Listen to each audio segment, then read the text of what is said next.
Amy's high school had one ruler. He was not the teacher, not the principal, and certainly not the disciplinary council. It was Jeon Jungkook, the king, who had everyone else under his foot. There were two reasons.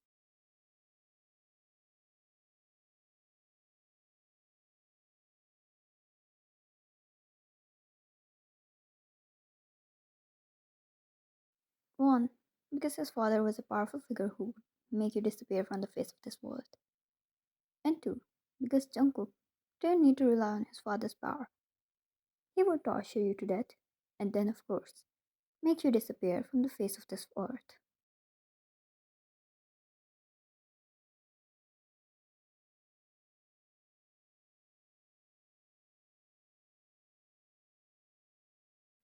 He was also someone who was good at a lot of cool things.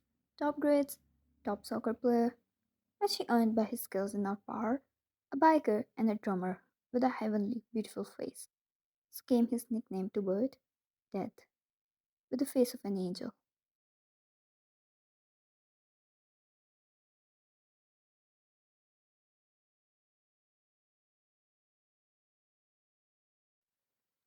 But due to terror, his name has spread in the school.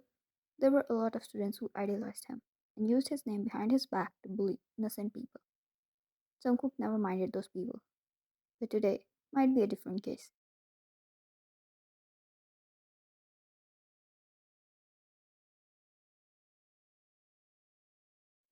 On the field outside currently, a soccer match was being held. Jungkook cringed at his mother's "I love you" before she got off the call. Surprisingly enough, he had a very healthy relationship with his family.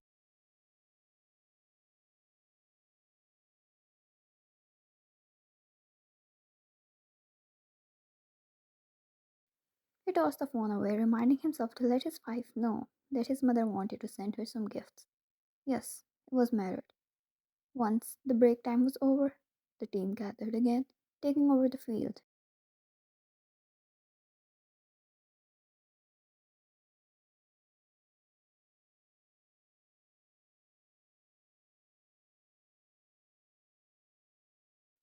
The whistle blew, girls screamed, and the match continued. He played, completely oblivious to the fact what was going on the other side.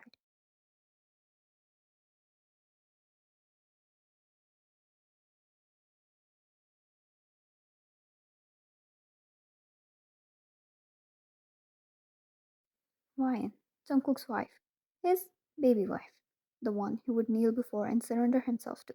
She was the only weakness, yet his most powerful point in this world.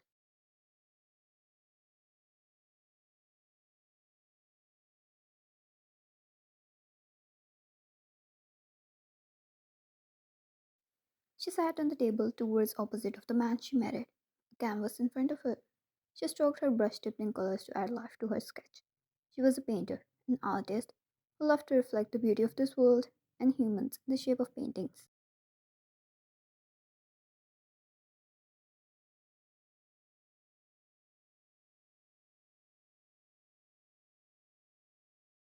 An angel, not only just by a name, but truly by her personality. She exhaled when the color she needed finished from her palette, and the bottle was empty as well. Wine didn't like her work getting disturbed, but nothing could be done now.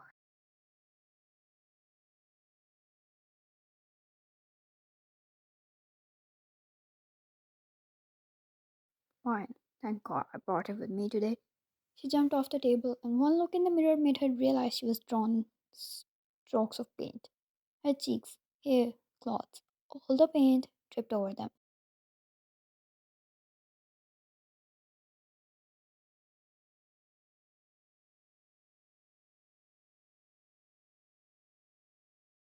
She shrugged, not minding it at all. Somehow, these weird things made her husband find her real cute. Wine. If it works, it works. How shall I use it against him today?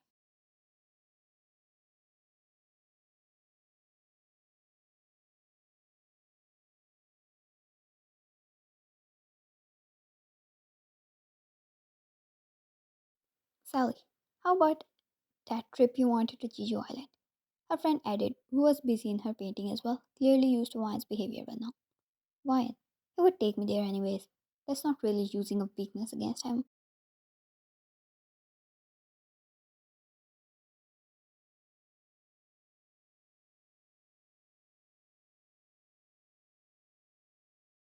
Silly. He would do everything for you anyways. Sadly, these normal tactics aren't for him. Why? I'll make him wear cute Jimmy hairband.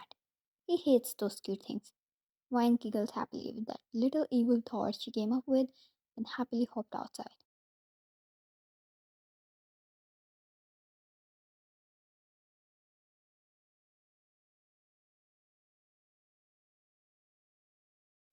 She decided to grab her new paint bottle from her bag, which was in her classroom. But in her own happiness, she forgot she still had a paintbrush in her hand. And when she bumped into someone, which was clearly their fault, the paint got on their new shoes.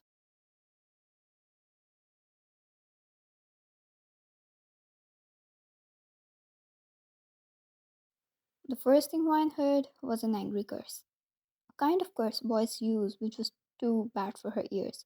She felt harassed. Then she got a death glare, a hand in her hair, and then she winced in pain due to her hair getting pulled.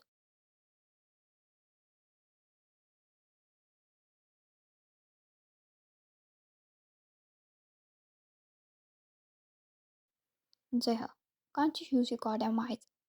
Who's going to pay for this? Wine. I'll pay for them. Let me go now.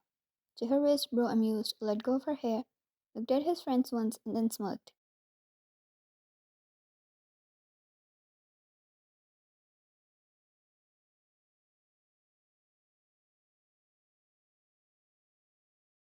Zeha, really? You will? There goes the double of our tuition fee. Wine rubbed her head a little, feeling dizzy, but composed herself and eyed his shoes. Wine, really? They hardly look worth my evening pizza.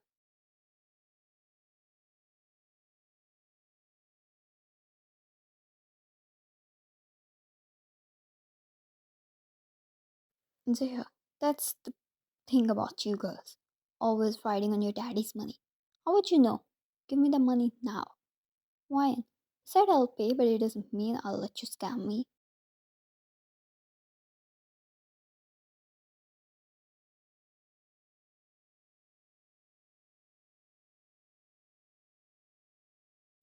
Jeha grabbed the brush from her hand. People started to gather. Wine cleared, but Jeha and his friends only smiled evilly. He took the brush to her face and then slid it down a trail of paint on its wake. The brush slid down her jaw, neck, and neared her chest.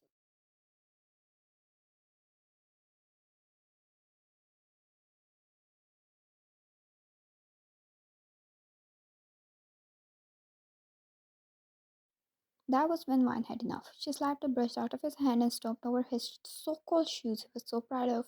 Then she grabbed the same brush and threw it on them.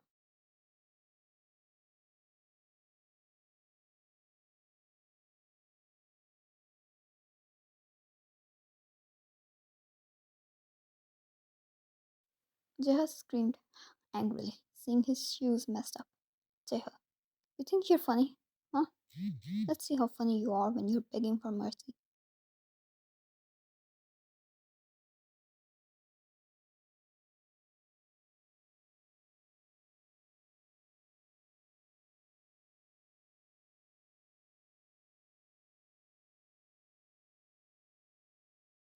Before Wine could react, Jeha yanked her forward. His friends quietly stepped in, grabbing her arms, dragging her across the field.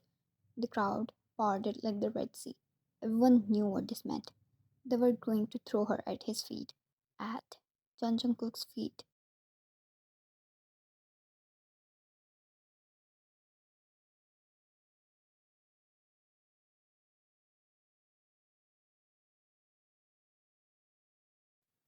Whether they assumed he would laugh along, punish her himself, or simply enjoy the entertainment didn't matter. With one final push, Wine stumbled forward, crashing onto the grass. She barely caught herself before hitting the ground completely.